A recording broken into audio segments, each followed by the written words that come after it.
এখন একদমই সুস্থ আছে, তাই আমি ওকে আমাদের সাথে রয়েছি। সেটা হচ্ছে আমি বুঝতে পারছি না যে করুক বা না করুক, তারা এই খাওয়ার একটা বড় ধরনের মাইনাস পয়েন্ট।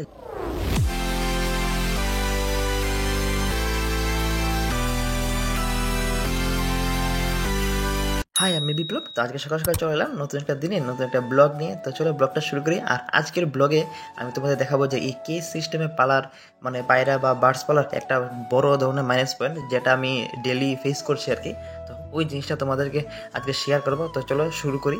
তো তোমরা দেখতেই পাচ্ছ যে আমার সব পেটসা যার যার কেজের মধ্যে রয়েছে। যেহেতু আজকে নর্মাল ডে, তাই আমি কাউকে ছাড়বো না, সবাই কেজের মধ্যেই থাকবে। তো প্রথমেই যেটা করতে হবে, সকাল সকাল তাদেরকে খাবার আর জল দিয়ে দিতে লাগবে, যেটা নর্মালি তোমরা জানো। কিন্তু খাবার আর জল দেওয়ার আগে মেইন হচ্ছে আমাদের খাওয়ার বাটি আর এই জলের বাটিগুলোকে ক্লিন করতে হবে। কারণ তোমরা সবাই জানবে যারা পেটস রেখেছো আমার মতন, যে পেটসরা মানে জলের বাটি খাওয়ার বাটিতে তারা পটি করবেই, সেটা মানে চিরসত্য একটা। মানে কোনো কিছু করুক বা না করুক, তারা এই খাওয়ার বাটি জলের বাটিতে পুপস পটি করবেই। তো রেগুলার বেসিসে তাদেরকে সকালে খাবার দেওয়ার আগে আমার এই জলের বাটি প্লাস খাওয়ার বাটিগুলো ক্লিন করতে লাগে। তো দেখতেই পাচ্ছ এই জলের বাটিগুলা কি অবস্থা করে রেখেছে, এখানে পটি ফুটি করে। তো এইগুলাকে ক্লিন করতেই লাগবে, কারণ না ক্লিন করে আমি খাবার দিতেই পারবো না, তোমরা জল দিতেই পারবে না এগুলোতে। তো যেটা রেগুলার বেসিসে আমি করি, ডেলি সকালে কমপক্ষে জলের বাটিকে তো ক্লিন করতেই লাগে, কারণ এই ময়লাগুলোর মধ্যে তো জল দেওয়াটা পসিবল না। তো দেখতেই পাচ্ছ তোমরা কিভাবে ময়লা করে রেখেছে। তো এটা পায়রাদের একটা, শুধু পায়রা না, বার্ডসদের ক্ষেত্রে সব পেটসেরই এটা করে, মানে জলের বাটিতে তারা পুপস পটি করবেই। তো আর কি এখন সবগুলো বাটিকে বার করতে লাগবে। আর আমার জন্য যেটা সবচেয়ে বড় প্রবলেমেটিক, সেটা হচ্ছে আমার এখানে টোটাল পায়রা আর বার্ডস মিলে আমার এখানে প্রায় 18টা মতন কি কেজ রয়েছে। তো এই 18টা কেজের জলের বাটি আর খাবারের বাটি মিলে আমার প্রায় এখানে 36 এর মতন খাবার বাটি আর জলের বাটি হয়ে গেছে। তো ওইগুলাকে আমার ক্লিন করতে লাগে ডেলি সকালে। তো সবার আগে আমি যেটা করি, প্রথমে বাটিগুলো সবগুলাকে আমি জলের মধ্যে ভিজিয়ে রাখি। কারণ জলের মধ্যে ভিজিয়ে রাখলে কি হয়, পরবর্তী সময়ে 5 থেকে 10 মিনিট পরে আমি যখন ব্রাশ দিয়ে এগুলো ক্লিন করি, একদম স্মুথলি সবগুলো ময়লা বাটি থেকে উঠে যায়, আর বেশি কিছু করতে লাগে না। তো এক এক করে আমি সবগুলা কেজের বাটিগুলো আমি খুলে ফেলছি। তো মেনলি জলের বাটিগুলো তো কনফার্ম আমাকে ডেলি সকালে ক্লিন করতেই লাগে। আর বাকি খাবারের বাটিগুলো আমি মাঝে মধ্যে স্কিপ করে দিই যদি বাটিগুলো ক্লিন থাকে, কারণ খাবারের বাটি থেকে জলের বাটিগুলো বেশি নোংরা হয়, কারণ জলের বাটিতে বেশি পটি করে। আর বাকি এখানে আমার যে দেশি পেটা রয়েছে, তো এটাকে নিয়ে আমি একটা সমস্যাতে রয়েছে। সেটা হচ্ছে আমি বুঝতে পারছি না যে আমার এই সামনের যে ফিমেলটা, এটা ফিমেল না মেল। কারণ এটা একবার মেলের মতন ডাকাডাকি করে, আবার দেখি এটা আমার এই সাদা মেলটার সাথে পেয়ারিংও নিয়ে রেখেছে। অ্যাকচুয়ালি তোমরা তো জানো যে এটা আমার ঘরেরই বেবি। তো এখন দেখছি যে এটা ডিম পাড়ার মতন বিহেভিয়ার করছে। তো দেখি এটা যদি ডিম পারে তাহলে বুঝবো যে এটা ফিমেল। আর এটা অ্যাকচুয়ালি আমাদের এই পেয়ারটার বেবি, আমাদের এই যে ব্রাউন অবলোকের মেলটা রয়েছে প্লাস গিরিবাজা ফিমেলটা, তো তাদের বেবি হচ্ছে এটা। তো যেহেতু সিঙ্গেল বেবি তাই বুঝতে পারছি না, বাট এখন দেখা যাক, একটু টাইম না গেলে বুঝতে পারবো। যদি ডিম পারে তাহলে বুঝতে পারবো যে এটা ফিমেল, আর নাহলে এটা মেলই হবে। তো পরবর্তী সময় দেখি কি হয়। তো বাকি এদিকে আমি আমার বার্ডসের বাটিগুলো বের করে নিলাম, কারণ এগুলোকে তো ক্লিন করতে লাগবে, তারাও কম না পায়রাদের থেকে। তো তাদের বাটিগুলো বের করে আমি সাইডে রেখে দিলাম, কারণ এগুলোকে পরে আমি ক্লিন করব, একবারে সবগুলা সাথেই ক্লিন করবো পরে আমি। তো বাকি এদিকে দেখতে পাচ্ছ আমাদের যে নতুন পায়রাটা, যেটা আমরা রিসেন্টলি পেয়েছিলাম। তো দেখো তোমরা সবাই অনেক কমেন্ট করেছো ওকে নিয়ে। তো ও কিন্তু এখন একদমই সুস্থ আছে, তাই আমি ওকে আমাদের এই কেজটাতে রেখেছি। তো খুব তাড়াতাড়ি আমি প্ল্যান করছি যে ওর সাথে একদম দেখতে ওর মতনই একটা ফিমেল এনে ওকে পেয়ারিং করবো, কারণ ও হচ্ছে একটা মেল পায়রা। তো যদি ফিমেল হতো তাহলে কোনো প্রবলেম ছিল না, আমার কাছে গিরিবাজের মেল রয়েছে ভালো, ওদের সাথে পেয়ারিং করে দিতাম। কিন্তু ও হচ্ছে মেল, আর তাই আমি চাচ্ছি যে ওকে ওর মতনই দেখতে একটা সেম ফিমেল এনে পেয়ারিং করবো, তাহলে বাচ্চাগুলো দেখতে একদম ওর মতন হবে। আর সেম কালারের মানে পেয়ারিং থাকলে দেখতে খুব ভালো লাগে। তো দেখি কি করতে পারি। আর দেখো তোমাদেরকে ক্লোজলি আমি দেখাচ্ছি ওর কোয়ালিটিটা। বাকি এদিকে নিচে আমাদের যে বর্দির কলোনিটা রয়েছে, তো দেখতে পাচ্ছ বর্দির কলোনিতে আমি তো মোটকি দিয়ে দিয়েছি। বাকি বার্ডদের আমি এখনো মোটকি লাগাইনি, কিন্তু বর্দিদেরকে দিয়ে দিয়েছি, কারণ আমার দেখতে লাগবে, তাদের তো ব্রিডিং সিজন চলে এসেছে। কারণ যতক্ষণ মোটকি না দেবে ততক্ষণ বোঝা যাবে না। আর দেখো দুটো মোটকি আমি দিয়ে দিয়েছি এখানে, একদম বড় বড় সাইজের, যাতে তাদের কোনো মানে প্রবলেম না হয়। কারণ ওয়েদারটা একটু গরম হয় মাঝে মধ্যে, আবার ঠান্ডাও পড়ে।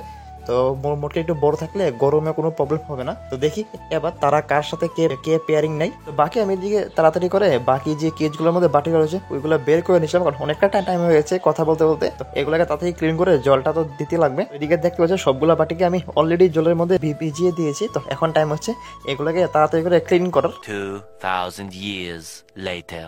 তো দেখো আমি সবগুলা বাটি কিন্তু ক্লিন করে ফেলেছি, ক্লিন করে একদম শুকানোর জন্য রেখে দিয়েছি। তো মোটামুটি এখানে হাফ বাটি রয়েছে, মানে সবগুলো বাটি নেই, কারণ এখানে খালি জলের বাটিও রয়েছে, আর যে খাবারের বাটিগুলো ওগুলো সব কেজের মধ্যেই রয়েছে। বিকজ আমি জাস্ট গতকালকেই সবগুলো বাটি ক্লিন করেছিলাম, তার জন্য আজকে খাওয়ার বাটিগুলো এতটা নোংরা হয়নি, জাস্ট ওতে খাওয়ারই পরে রয়েছে। তো ওইগুলো তো কোনো প্রবলেম না, ওইগুলো ওরা আবার খেয়ে নেবে, প্লাস ওতে নতুন খাবার দিয়ে দেবো, কোনো প্রবলেম হবে না। তাই আমি আর খাওয়ার বাটিগুলো আমি ধুইনি আজকে, জলের বাটি ক্লিন করছি। আর এই জলের বাটিগুলোই আমার রেগুলার মানে ডেইলি ক্লিন করতে লাগে। তো বাকি এদিকে দেখতে পাচ্ছ যে আমি একটা নতুন কেজ বানাচ্ছি, কেজ বলতে নতুন না, আমাদের যে পুরোনো মেইন লফটা রয়েছিল ওইটাকে আমি কেটে কুটে ওর টুকরো দিয়ে আমি নতুন একটা ছোট্ট কেজ তৈরি করেছি। তো এটা কিসের কেজ সেটা আমি ফিউচারে বলবো, এটা একটু সারপ্রাইজ থাকুক। তো চলো বাকি এদিকে সব বার্ডসের সফট ফুডগুলো রয়েছে, তো সফট ফুডগুলো তাড়াতাড়ি করে দিয়ে দিই, কারণ সকাল সকাল বেলা হয়ে গেছে অনেকটা। সফট ফুড হিসেবে আজকে যেটা এটা দিয়েছি গম আর হচ্ছে ভুট্টা ভিজা। আর এদিকে দেখো তারা কত সুন্দর করে খেলাধুলা করছে, একটা গিয়ে তো আমার পায়রার পালক দিয়ে খেলছে। তো এদিকে কিছু একটা দিতে লাগবে তাদের খেলার জন্য। তো যাই হোক এখন আপাতত খাবারটা দিয়ে দিয়েছি আমি, দেখো তারা কত সুন্দর করে খাওয়া দাওয়া শুরু করে দিয়েছে। খুবই মানে ফেভারিট তাদের সফট ফুড, তারা সিড থেকে বেশি সফট ফুডই খায়। বাকি যে সফট ফুডগুলো ছিল ওইগুলো আমি আমার বাকি বার্ডসের মধ্যে দিয়ে দিচ্ছি, যেমন এখানে দিয়ে দিচ্ছি আমি আমার লাভ বার্ড গুলাকে, তারাও কিন্তু খুব শখ করে সফট ফুড গুলো খায়। আর দেখো তারা কই গিয়ে বসে আছে, তো তাদের এখনো খুব তাড়াতাড়ি আমি মোটকি লাগিয়ে দেবো।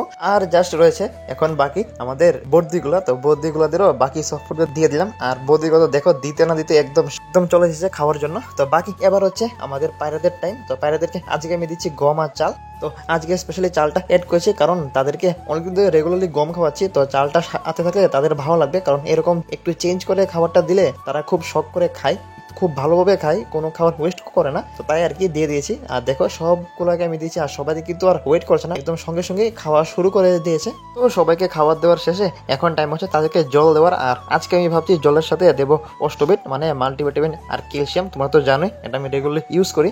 তো আমি এখানে অস্টোবেটটা নিয়ে নিলাম। তো বাকি এখানে আমার পুরো লোফটার মধ্যে 2 লিটার জল লাগে সব বার্ডস আর পায়রা মিলে। তো আমি এখানে 2 লিটারে, তোমরা তো জানো যে অস্টোবেটটা পার লিটারে 5 ml করে। তো আমি এখানে একটা সিরিজ দিয়ে 5 ml এর সিরিজ, যেটা আমি 2 সিরিজ নিয়ে নিলাম। আর তার সাথে আরো আধা ml একটু বেশি দিলাম, কারণ তোমরা জানো যে পায়রারা কিন্তু সবটা জল খায় না, তার জন্য আর কি, যাতে একটু কম না হয় পরিমাণ। তো দেখো আমি এটাকে ভালো করে তারপর শেক করে আমি সবগুলা বাটিতে দিয়ে দেবো পরিমাণ মতন। তো বাটিগুলোতে কিন্তু আমি পুরোপুরি জল দেবো না, কারণ আমার এই বাটিগুলা 500 ml এর বাটি। তো সবগুলাতে দিলে শুধু 500 ml জল তারা পায়রারা খায় না। এগুলোতে আমি যেগুলোতে ডাবল ডোর পায়রা রয়েছে ওগুলোতে একটু বেশি, আর সিঙ্গেল পায়রার জন্য একটু কম, মানে মিনিমাম 200 ml জল তো দিতে লাগে। তো দেখো আমি দিয়ে দিলাম লফটের মধ্যে। আর দিতে না দিতে তারা কিন্তু খাওয়া শুরু করে দিয়েছে, কারণ একদমই সকাল থেকে জল ছাড়া রয়েছে তারা। জলটা দেওয়ার সাথে সাথেই তারা কিন্তু জলটা খাওয়া শুরু করে দিয়েছে, আর যেটা খুবই ভালো, কারণ মেডিসিন গুলা জল যত তাড়াতাড়ি পায়রারা খেয়ে ফেলবে ততই ভালো, কারণ বেশিক্ষণ থাকলে এই জলটা নষ্ট হয়ে যায়। তো বাকি যে জলগুলো ছিল ওইগুলো আমি আমার বার্ডসদেরকে দিয়ে দিয়েছিলাম, কারণ তাদেরকে তো দিতে লাগবে। আর আমি যেটাই দিই সব মানে জলের মধ্যে মাল্টিভিটামিন ক্যালসিয়াম, সেটা আমি পায়রা বার্ড সবাইকে একসাথেই দিই। তো দেখো কত সুন্দর করে আমার বার্ডগুলো খাচ্ছিল। তো জল দেওয়ার পরেই আমার আজকের জন্য সকালে কাজ শেষ। এই রুটিনটাই থাকে আমার ডেলি সকালে। তো তোমাদের কেমন লেগেছে আমার সকালে অ্যাক্টিভিটিগুলো নিশ্চয়ই কমেন্ট করে বলবে। তো চলো তোমার সাথে দেখা হবে অন্য আরেকদিন আরো কিছু ভালো আপডেট নিয়ে। আজকের জন্য এই পর্যন্তই। সবাই ভালো থাকবেন, সুস্থ থাকবেন। যদি ভিডিওটা ভালো লেগে থাকে তাহলে নিশ্চয়ই লাইক এন্ড সাবস্ক্রাইব করে আমাদের পাশে থাকবেন। দেখা হচ্ছে পরবর্তী ভিডিওতে। টাটা।